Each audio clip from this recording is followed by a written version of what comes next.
Hi, this is City Hospital. Your daughter was just brought in as an emergency. I was enjoying my day off at home with my husband when we got that shocking call from the hospital. They told us our daughter had been admitted because of heat stroke.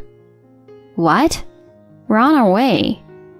After I hung up, I filled my husband in on what had happened, and he was equally stunned. We didn't hesitate and immediately drove to the hospital. When we got there, a nurse greeted us. She didn't have any ID on her. Hang on, how'd you guys get our number then? You know one of those emergency tags? She had a keychain with your info on it, so we dialed that number. This threw me for a loop. I didn't remember ever giving our daughter something like that. The nurse reassured us. She's doing much better now. But when the nurse led us into the patient's room, I saw a girl I didn't know. Hold on, who is she? Right after I asked, the girl in bed lit up and shouted, "Dad!" Who would have guessed what craziness would come next? My name's Lucy. I'm a 36-year-old working mom. I married Dan 7 years ago after we were set up by a friend. We made it official after dating for 2 years. I've been with a big publishing firm since I graduated, while he's got a job at a smaller place. Aside from the fact that my paycheck's a bit bigger, we're just your average couple. A year into our marriage, I learned I was expecting. The morning sickness was brutal, making me feel nauseous and dizzy, so I had to rest a lot. What really surprised me was that my husband barely pitched in around the house. Nowadays, if a wife's feeling under the weather, the husband would usually step up, right? But he never cooked, cleaned, or did laundry. Could you help with the laundry? I'm feeling super sick. I asked him once, but he just grumbled. Why should I have to do that? Seriously? I'm carrying our child. Can't you chip in? No, it's not a big deal. Being pregnant is being sick. You do it. He ate quickly and crashed, leaving everything to me. Another time, after I'd been doing all the chores feeling like crap, he staggered and drunk and tried to get close. Lucy, how about some fun tonight? I shot him down fast, reminding him how I was feeling. No! What if something happens to the baby? Besides, I'm not in the mood at all. He shot back.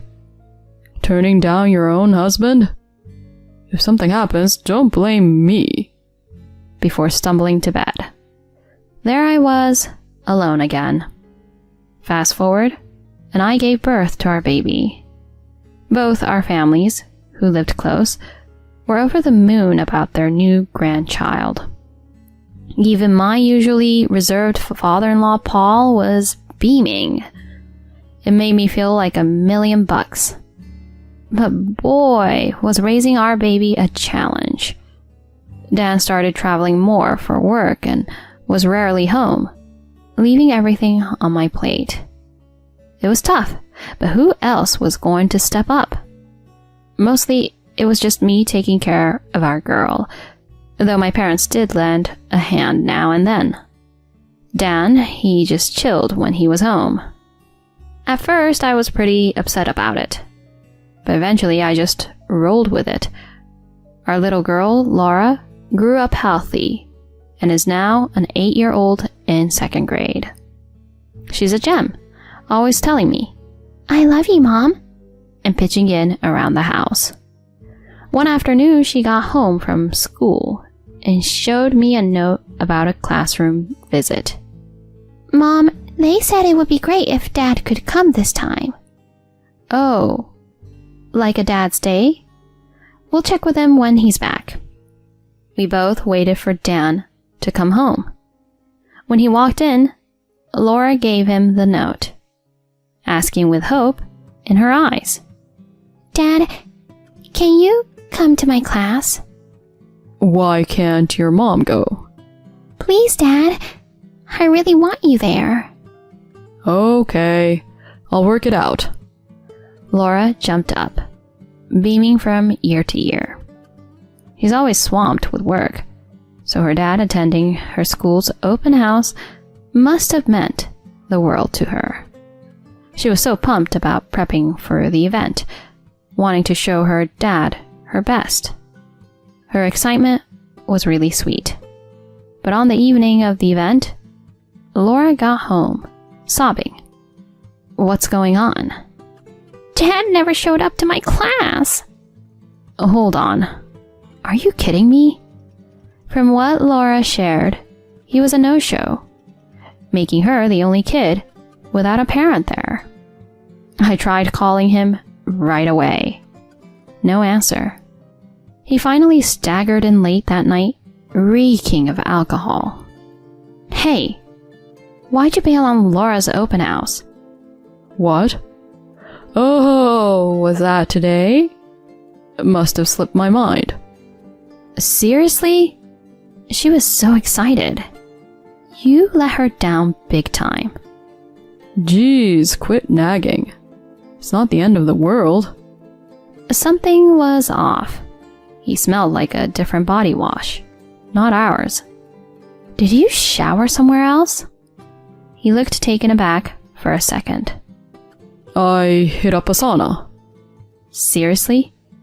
If you had time for a sauna, you could have been there for Laura. Drop it. I'm heading to bed. Enough already.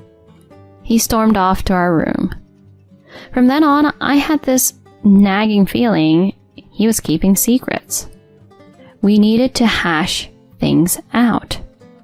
I asked him to be around the next Sunday. Laura was set to join a day camp with her friend's family, so we'd have the place to ourselves. Dan rolled out of the bed late, looking all cranky, but I reminded him we needed to chat. As he begrudgingly sat down, he asked, So, what's up? Well, but just as I was gearing up to dive in, our landline buzzed. Talk about timing. I answered. Hello? City Hospital here. Your daughter was just brought in as an emergency. Say what? Apparently, a good Samaritan found her passed out on a sidewalk and dialed 911. The hospital thought it was a heat stroke and were running some tests. Oh no! I'll be right there. That's the city hospital, correct? After filling in Dan, we both, in complete shock, sped over to the hospital. What the heck happened at camp? Is she alright? My head was spinning with questions as I drove. When we got there, a nurse approached. You're Laura's parents, right? She didn't have any ID on her. Hang on. How'd you guys get our number then? You know, one of those emergency tags. She had a keychain with your info on it, so we dialed that number. That threw me for a loop. I never gave Laura any ID like that. How'd the hospital get our number then? Someone else must have given it to her. This is her room. She's doing okay now. The nurse led us to a room, but inside was a girl I'd never seen. Hold on, who is she? As I was trying to figure it out, the girl in bed chirped up. Dad, you're here! Excuse me? She was definitely calling Dan Dad. I glanced at him, and he was white as a sheet, lost for words. Hold on, why is she calling you Dad? Dad, who's she? Isn't Mom coming? I'm starving. I turned to the stunned Dan, shaking him. Okay, what's going on here? Well, this is, He struggles to find the right words. Getting closer to the bed, I spotted a kid's bag with a keychain hanging from it. This keychain had two handwritten phone numbers. Our home number was one of them. The other was a cell number I didn't recognize. But that handwriting was all too familiar. It was definitely Dan's. The little girl, looking up at me with those big eyes, had an uncanny resemblance to him. The truth started to sink in. This girl was his secret daughter. He had carelessly scribbled our home number on her ID keychain. What a dumb move. I was beyond mad. A mix of shock and simmering anger. Given we were in a hospital, I kept my voice low and hissed at him. Don't even think about bolting. We're hashing this out, now. I quickly made a call. About a half hour later, there's Dan, looking spaced out, seated in the hospital waiting area.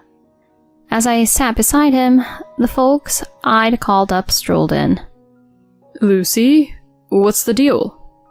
My in-laws hurried over. Seeing his dad, Dan looked like he'd seen a ghost. Thanks for coming, Paul and Susan. Your granddaughter was admitted here in an emergency. Is Laura all right? Did something happen to her? Susan's worry was palpable, and I just shook my head. No, it's not about Laura. Come again? Without a word, I just gestured towards the hospital room, and they took a peek, then returned. Lucy? Who's that little girl? Susan's face went white, and beside her, Paul looked baffled. That's Dan's secret kid. His what? The look they shared was pure shock. Susan edged closer to Dan. Please, tell me you didn't. Then I saw another woman, eyes wide as saucers. Dan? Molly? What's going on here?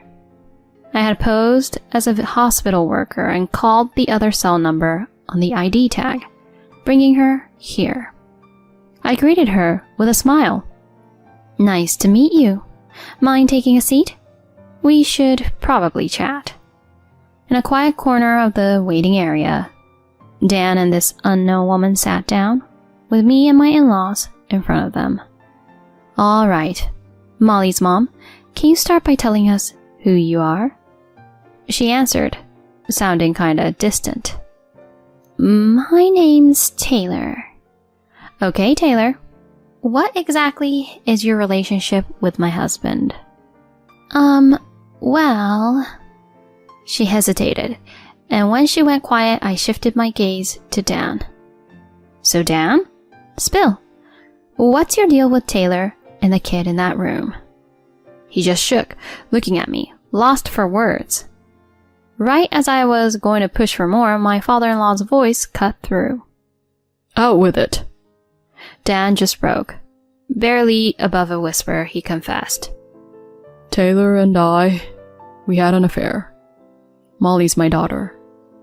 I kept a straight face, but Susan started sobbing, and Paul just dropped his gaze, heartbroken. So what's the full story here? Break it down for me. He sighed. Okay, here's the thing. He began to share, albeit hesitantly. When I was pregnant, I dealt with morning sickness and wasn't up for getting close, which really bugged him. Around then, he started seeing his coworker Taylor, who went after him. The affair went on, and when our daughter Laura turned 2, news broke that Taylor was expecting. She decided to keep the baby, and he went along. He'd head over to her place after work, even making up business trips to spend the night. You've been deceiving me all this time? My voice was soft, but my disbelief was clear. And he had the nerve to snap at me. This is mostly on you for not being there for me when you were pregnant. Excuse me? Do you hear yourself? I didn't do anything wrong. Things just happened. Dan mumbled. Right then, Paul, who'd been beside us, got up and shoved him. Cut the nonsense. Whoa, Dad. It's clear you're the one at fault. Apologize to Lucy. Look. Taylor, who'd been quiet till then, finally opened her mouth. Dan and I are in love. Molly's the fruit of that love. Dan, leave Lucy and let's be a real family. He paused, then replied. Wait, I'm not thinking of divorcing. What's that supposed to mean? You can't hold down a job, and aren't great around the house either. Really? That's what you think of me? Taylor, in a fit of rage, grabbed and shook him. Everyone, including my in-laws and me, just stared, stunned. But I jumped in when I saw others gawking. Enough. Look, Lucy, I'm really sorry for the affair, but my heart's with you and Laura. He reached out, but I pulled away sharply. Are you serious? Divorce is happening. Taylor's face brightened, contrasting his stunned look. There you go, Dan. She's saying divorce. Let's be a true family.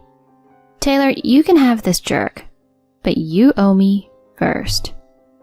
She looked taken aback. I let out a sigh.